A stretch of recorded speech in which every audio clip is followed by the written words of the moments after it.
Sejam muito bem-vindos ao canal. Afinal, o que somos nós? Assistam agora a segunda parte da entrevista do Rubens. Se você não assistiu a primeira parte, não se preocupe, é só acessar o link que está disponível para você aqui em cima e também na descrição do vídeo. Vai lá, confere a primeira parte e volta aqui para assistir a segunda. E se gostarem, por favor, deem um like, compartilhem com os amigos, se inscrevam no canal. Isso ajuda muito a mensagem chegar a mais pessoas. E se você teve uma EQM, por favor, nos escreva. O nosso e-mail é afinal.oquesomosnós@gmail.com. Bom proveito. Você vai amar.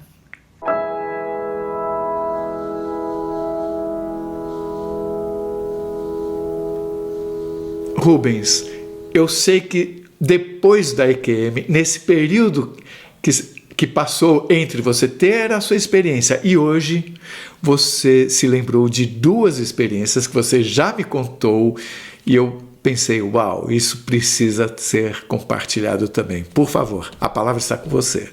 Muito obrigado. Como eu comentei, eu me lembrei, foi no sábado, eu saí para comprar alguma coisa aqui na Tijuca. Aí eu parei, vou beber uma cerveja aqui, tava calor, parei a moto, uma coisa horrível. Falei pra beber uma cerveja aqui. Bebi, tava perto do lado de casa. Aí, bebi uma cerveja, de repente, nem terminei a cerveja, olha o problema, nem terminei a cerveja. Me veio a história, eu falei assim, cara, quando aconteceu isso e aquilo, lembrei. Vou falar com, eu chamei o professor Carlos, né, vou falar com o Carlos. Aí eu mandei na hora, foi de tarde, não foi? Foi de tarde que eu mandei. Não me lembro. Eu falei, vou mandar te contar essa história, porque eu lembrei. Quando eu tinha 3 anos de idade, eu estudava aqui num colégio aqui perto. Meu avô me buscava no colégio, minha mãe me buscava no colégio, minha tia, quem podia me buscava. Eu saía mais ou menos às 4h30, 5 horas. E eu tinha brincadeira, claro que o trânsito não é como é hoje, né? Em 1978. Tinha até pouco carro na rua. Mas eu, né, o bendito aqui, conseguiu soltar a mão do avô, atravessar a rua correndo e fui atropelado por uma Kombi, por uma Brasília táxi, né? Apaguei na hora e eu lembro, isso eu contei pra minha mãe, isso eu contei pro pessoal da família. Eu me vi de cima e vi as pessoas em volta, né, de mim ali, um círculo, e o carro parado, o motorista do táxi tava lá também. Esse eu lembro que tava bem nervoso. E de repente eu acordei. Lembro que tinha pessoas em volta, não vou lembrar o rosto, né? Muito tempo, eu tinha 3 anos, estou por fazer 50. Eu lembro que meu avô ficou muito triste, né? Preocupado. E quando ele chegou em casa, ele falou assim pra minha mãe: filha, não tive culpa alguma. E minha mãe falou: não, papai, não tem nada a ver, ele é assim mesmo e tal. Fui pro Hospital do Daraí, fiz radiografia de crânio, tava mais ou menos. Não deve ter ficado muito bem no final, não, né? Mas enfim, essa foi a primeira experiência. Então, é uma experiência curta, mas uma coisa interessante, você não se lembrava dela ter acontecido. Você se lembrou agora depois da EQM, certo? Sim. Isso me faz pensar sobre o quão diferente a pessoa volta depois de uma experiência como essa de EQM. Inclusive, eu pergunto a você, depois da EQM, você sentiu um aumento na sua capacidade de sentir o sentimento de alguém que se aproxima de você? Mas lógico, mas muito, mas muita coisa. A gente sabe exatamente, Eu sempre fui muito inocente com as pessoas, né? Eu sou uma pessoa muito... Se eu não vou fazer com alguém, eu não vou imaginar que essa pessoa faça alguma coisa comigo, né? Gente, eu não espero nem maldade nem gentileza, né? A gente não espera nada das pessoas. A gente vai fazer. Você tem que fazer, faz por você, não pela outra pessoa. E, de repente, eu vi também.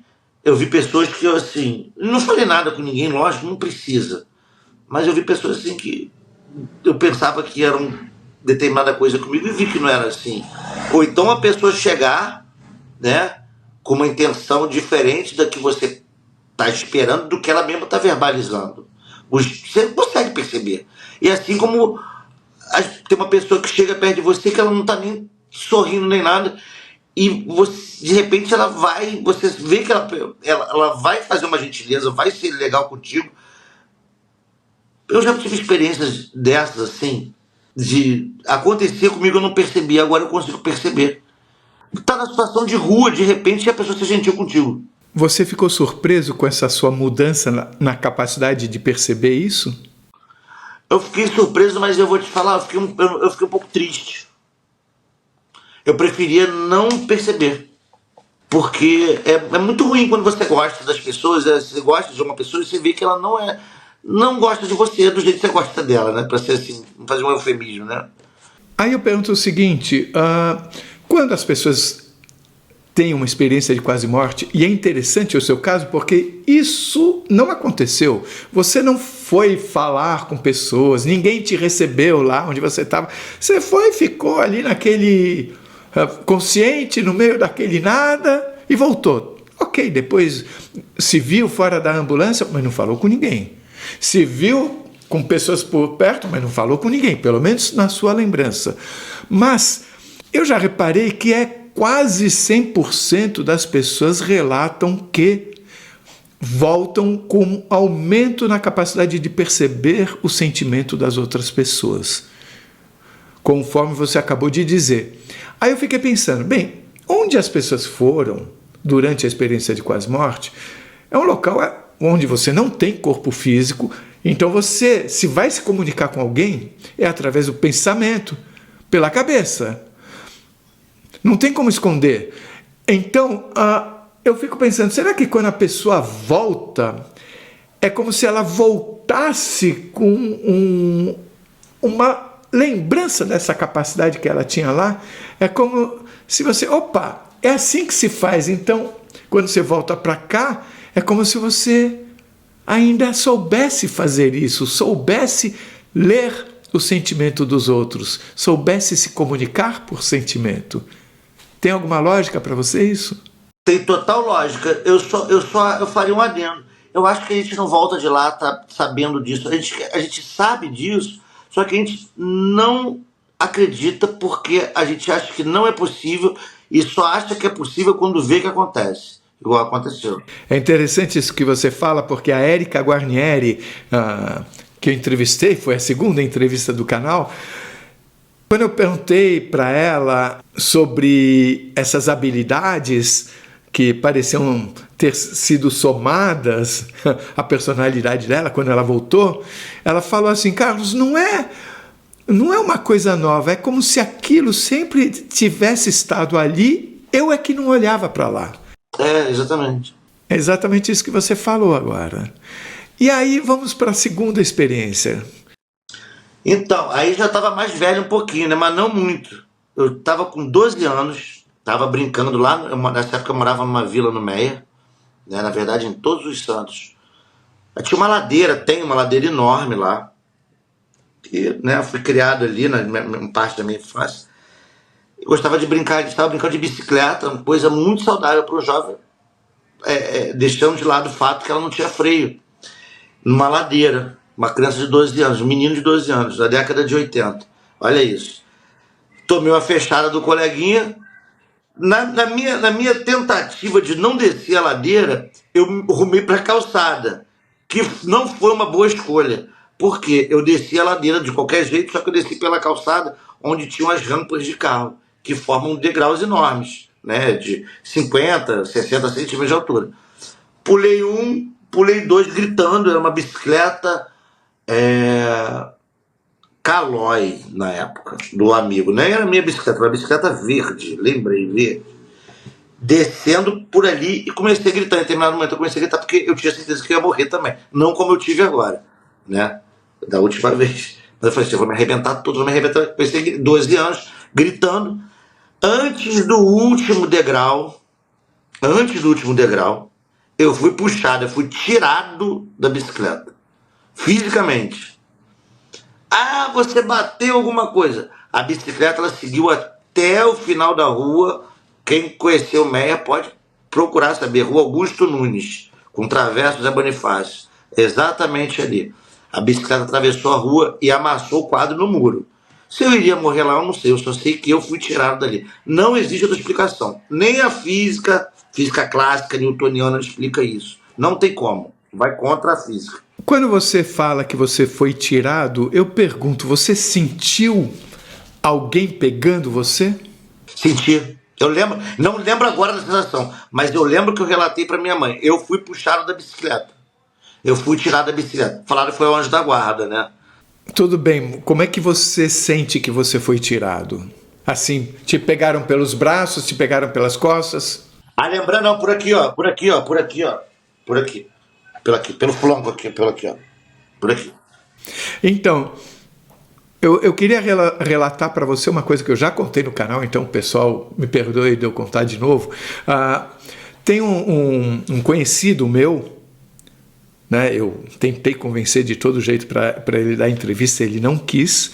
O que acontece? Eu não sei a condição, o que estava acontecendo, mas eu sei que ele estava atravessando uma rua e ele foi atropelado por um ônibus. Ele estava a pé, foi atropelado por um ônibus.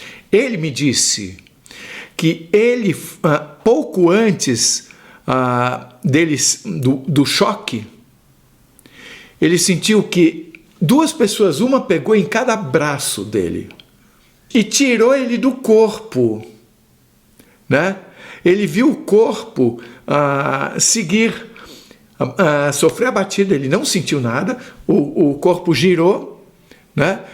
E aí quando parou, devolveram ele para o corpo. Devolveram, eu lembro você falando. O seu é diferente. Eu estava acordado, não saí do corpo não. Então a sensação que dá é que estão surgindo relatos cada vez mais profundos de experiências para que a gente entenda mesmo como é que é isso. Eu adoro que você tenha esse histórico cético, ateu e tudo mais, porque eu sei que isso faz com que você se prenda muito à lógica da coisa. Sim, esse é o problema. Não, essa é a solução para mim. Tá, é verdade. Agora eu te pergunto, alguma sensação quando você foi retirada? De surpresa, de pertencimento, de carinho, de amor? Não, só de muita dor, porque eu me ralei muito. Porque você foi tirado e caiu no chão. Caí no chão e fui rolando. A bicicleta foi embora. Eu fiquei aqui, eu caí aqui, mas rolei ainda um pouco, né? Eu não caí em pé, né? Caí e rolei. E por que você acha que não foi o tranco da bicicleta que eventualmente... Eu sei que não foi, mas eu queria ouvir a sua explicação. Por que você não poderia pensar que a bicicleta te jogou para fora? É porque, ó, se ela fosse me jogar, eu teria caído na primeira. Porque eu pulei duas ou três. Eu não sei. Tem muito tempo, tem muitos anos, né? Mas assim, tá lá. Se eu for lá, eu consigo contar. Se ninguém mexeu em nada lá. Eu teria caído na primeira, na segunda. Eu fui cair na última e eu não caí pulando o obstáculo. Eu fui tirado da coisa na reta, no percurso reto. Esse dado é importante. E me diz uma coisa, a bicicleta atravessou uma rua. Atravessou Augusto Nunes. Onde você poderia morrer atropelado? Ou atropelado ou bater na parede lá e a bicicleta entortou o quadro. Eu queria saber se depois da sua experiência você passou a sonhar mais, ter sonhos lúcidos, dentro dos quais você eventualmente se vê em outro lugar. Eu vou falar uma coisa que vai parecer estranha. Eu sempre tive muita dificuldade de dormir, desde a infância. Sempre sonhei, né? Não todas as noites, né? Não é todas as noites que a gente consegue sonhar. Mas, então, o sono para mim, né, a hora de dormir, sempre foi uma hora muito complicada. E depois disso, assim, eu tinha esse problema de insônia grave, medicamentoso, de ter que tomar midazolam, essas coisas. Não tenho mais insônia. Não tenho mais. Não existe mais insônia. Isso é muito estranho e é muito melhor para mim. Agora, quando eu vou dormir, parece que eu não estou indo dormir. Parece que eu vou continuar uma etapa da minha vida que eu não estou acordado. E aconteceram sonhos lúcidos de diversas vezes depois disso. Diversas vezes. Você pode compartilhar alguns deles? Não tem me impressionado mais, né? Você se acostumou rápido com isso, né? Tem 2 meses, né? Mas assim, eu já tinha tido sonho vívido antes disso já. Antes da experiência? Já tinha tido. No que ele é diferente? Agora que eu controlo. Agora eu consigo controlar o que eu vou fazer no sonho, né? Isso é uma mudança. Quer dizer, você tem um sono melhor e agora você controla o que acontece durante o sonho. Não são em todos os sonhos, não são em todos. Mas aqueles que eu considero mais importantes, em que eu tô agindo, eu tô sendo protagonista. E você está sendo protagonista em quê? Não, protagonista de mim mesmo, de conseguir decidir o que eu vou fazer. Sim, eu entendi isso, mas eu quero dizer, você está fazendo o quê? Algumas pessoas falam de situações... Oi? Tendo aula. Você vai ter aula. Tenho aulas. De que eu não sei. Talvez de derivada e integral. Pô, mas sonhar com isso já é demais, né? Tem gente que gosta, físico gosta. Eu tenho gostado. E você vai também para lugares fazer alguma coisa, ajudar alguém? Não, ainda não fui, não. Ainda não foi? Isso quer dizer que você acha que vai?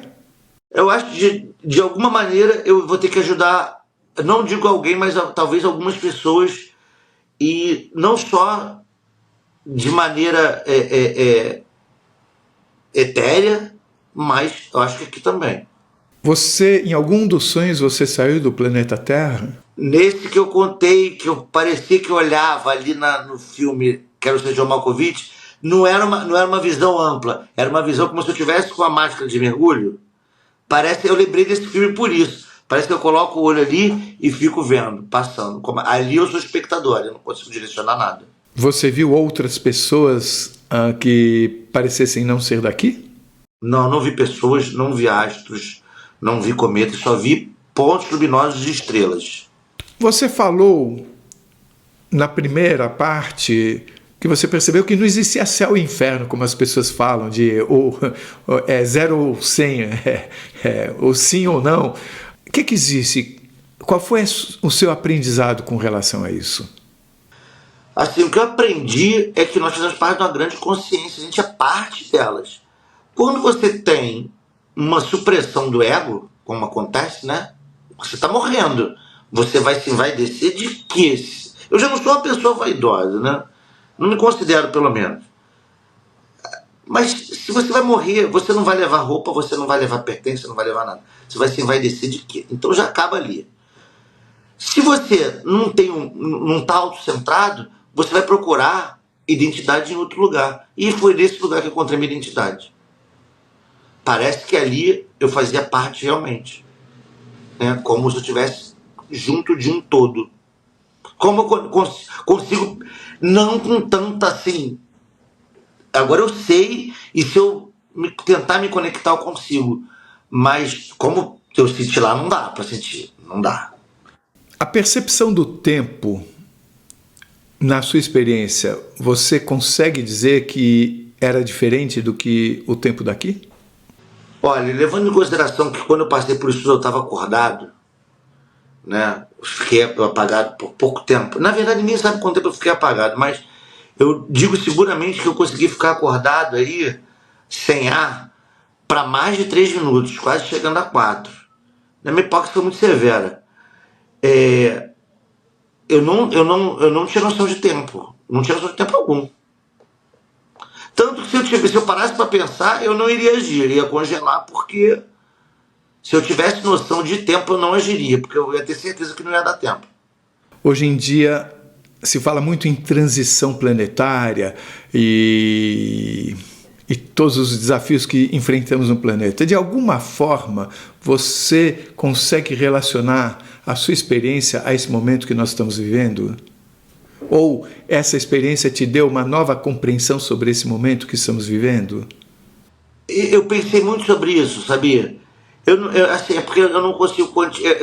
O que aconteceu comigo, eu sei que não foi uma coisa isolada. É só olhar o seu canal, né? Será que está aumentando o número de pessoas que estão passando por isso? Será que está acontecendo alguma coisa que algumas pessoas precisem ver realmente o que tem depois disso aqui? Ou junto disso aqui, que a gente não consegue ver? Eu acho que realmente, hoje em dia, alguma coisa está acontecendo e realmente isso está relacionado. Claro, algumas pessoas estão predispostas a passar por isso ou não. Né? Eu poderia não ter passado, poderia ter morrido de vez. decidi não fazer. Ou você poderia ter feito tudo isso e não ter a lembrança de ter tido uma experiência de quase morte.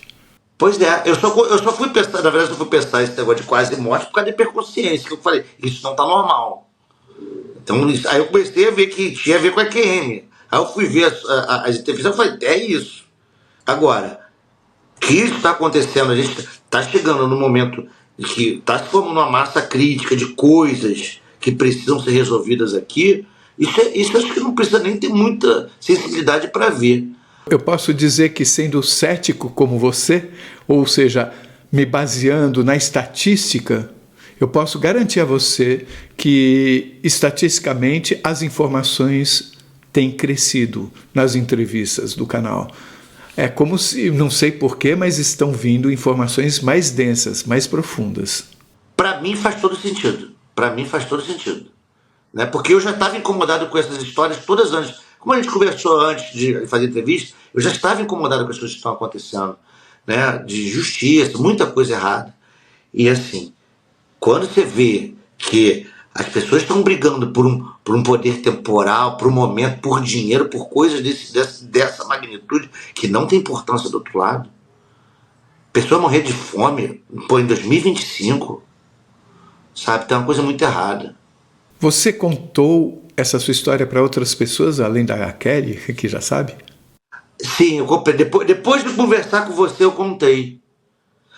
Assim, quando eu fui pro Souza Aguiar, quando eu saí do hospital, depois do episódio, no domingo, um médico que trabalha comigo, ele estava em Caxias. Aí a Kelly ligou para ele para avisar que eu estava no Souza Aguiar, isso devia ser às 3 da manhã. Aí ele falou, e dia seguinte ele faz plantão no domingo no Instituto Médico Legal. Ele falou, mas ele tá bem? Ele é um cara muito, o cara é muito bom, muito ótimo médico. Então você falou, ele tá bem, tá saturando, tá arrebentando, tá tudo bem. Então de manhã eu falo com ele, eu não ia morrer. Mas ela falou, não, tá bom, é que ele fez uma tráqueo nele mesmo, ele, tô indo pra ir. Aí ele foi lá me encontrar, ele é cirurgião vascular. Vai de nada, chegou pra mim, saímos lá do Souza Aguiar, é mais velho que eu. Chegamos lá, do lado de fora, a gente esperando o Uber, ele falou assim, você viu alguma luz? Aí eu falei, olhei pra cara dele, mas ele falou debochando, Era deboche. Deboche, é outro cético. Vale a pena dizer que, hoje em dia, a medicina no mundo tem vários expoentes tratando desse assunto com muita seriedade. Por exemplo, o Sam Parnia, que é um cardiologista que trabalha tanto na Inglaterra como nos Estados Unidos, ele é muito possivelmente o maior estudioso do assunto, tem vários livros publicados. Na Europa, na Holanda tem o Pim van Lommel também, que teve um primeiro artigo aceito numa revista cujo nome eu sempre me esqueço, revista científica de medicina, falando sobre a experiência de quase morte. Ele tem um livro chamado Vida Além da Consciência, ou melhor, Consciência Além da Vida, onde ele pesquisa 343 casos de experiência de quase morte, ou seja, está saindo da descrença para a análise da ciência. Né? E eu acho que isso é uma coisa maravilhosa. Inclusive aqui no Brasil nós temos o Dr. Edson Amâncio com um livro sobre EQM, com um estudo muito sério sobre isso. Ou seja, isso é verdade. Não é, eu sei. Estou falando para o seu amigo que perguntou se você tinha visto alguma luz. Você se sente diferente do que se sentia antes quando você está numa multidão? Olha que essa é uma grande uma pegadinha, né? Porque eu me sentia, eu não sei se para mim parece, eu me sentia no meio de um monte de gente sozinho. Eu sempre fui uma pessoa assim, me sentia muito sozinho, desamparado, talvez pela minha própria descrença na vida, em tudo, né? Agora eu consigo perceber sutilezas, eu consigo estar num lugar e perceber as pessoas, e ver as pessoas, e interagir realmente. Saber que as pessoas estão ali, é um momento que eu estou passando ali, que eu estou doando algumas coisas e recebendo outras coisas de volta, e depois isso aí, num somatório, isso é uma coisa que melhora. Ou seja, eu passei a me perceber mais, apesar de ter mais pertencimento do outro lado, eu consigo perceber mais coisas aqui e me sentir mais assim, não me sinto isolado das outras pessoas. O fato de você ter acesso ao sentimento das pessoas que estão no ambiente, na verdade, foi algo bem-vindo para você. Eu comecei a ter uma compreensão, tipo assim, eu sou velho, vou fazer 50 anos, já tô velho, né? Aí tem música que eu tenho música que eu não gosto. Aí o pessoal, vamos lá, então eu não gosto dessa música. Quem ouve isso também tem problema, não sei o que lá. Aí eu chego lá, pô, é a música que a pessoa gosta, ela aprendeu aquilo ali, eu tenho que respeitar, eu vejo que ela fica feliz. Aí a pessoa tá lá, tá cantarolando. Aí tu fala, pô, eu fico feliz pela outra pessoa, né? Pela simplicidade das coisas, né? As coisas melhores são mais simples. Eu queria que você deixasse uma mensagem final para todos nós, principalmente para os céticos, como você era, como eu era, a partir do momento que você teve essa experiência e levando em conta o mundo em que vivemos hoje. Eu gostaria de deixar a mensagem final aqui para todo mundo que está assistindo, de uma pessoa que ainda é cética, mas que não é mais ateu, que se tornou assim, uma pessoa que crê em Deus, que acredita em Deus e que viu que Ele existe, porque eu estive do outro lado e consciente. E eu sempre fui a pessoa mais cética, 20 anos de Instituto Médico Legal, lidando com a morte. Para mim, a morte era aquilo ali, a matéria, que vai apodrecer, que às vezes já chega no Instituto Médico Legal daquele jeito, né? Então, eu estava lidando com aquilo ali todo dia. Então, a vida para mim, sempre, eu já era cético depois de 20 anos de ML, então é fácil lembrar. Agora, para quem não acredita em nada, para quem é cético, para quem não acredita em Deus, para quem tem dúvida se aquela pessoa que ela ama tá bem, eu posso dizer que tem o outro lado, tá lá e tudo continua. E um dia desses, apesar de ter passado por EQM, o nosso cérebro nos trai às vezes, né? Eu tava me sentindo fraco, me sentindo triste, falando, pô, eu tenho mais tanto tempo para fazer isso, daqui a pouco eu vou estar velho. Aí eu tive um estado, porra, mas não acaba quando tu morrer. Fiquei feliz demais, melhorou meu dia na hora, sabe? Isso é uma certeza, Eu tava lá apagado e eu vi, assim, que eu estava completamente consciente,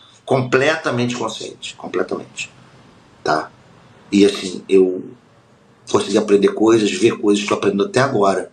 Então, ninguém se sinta desamparado em relação a isso. Não se sinta, porque, assim, tem outra coisa e é melhor do que aqui, com certeza. É bem melhor do que aqui. E se você gostou, por favor, se inscreva no nosso canal. Dê likes, faça comentários, compartilhe com seus amigos, toque o sininho porque aí você sempre fica sabendo quando chega vídeo novo saindo do forno. E se você tem alguma dúvida ou passou por uma EQM e gostaria de compartilhar a sua história com o mundo, por favor, nos escreva.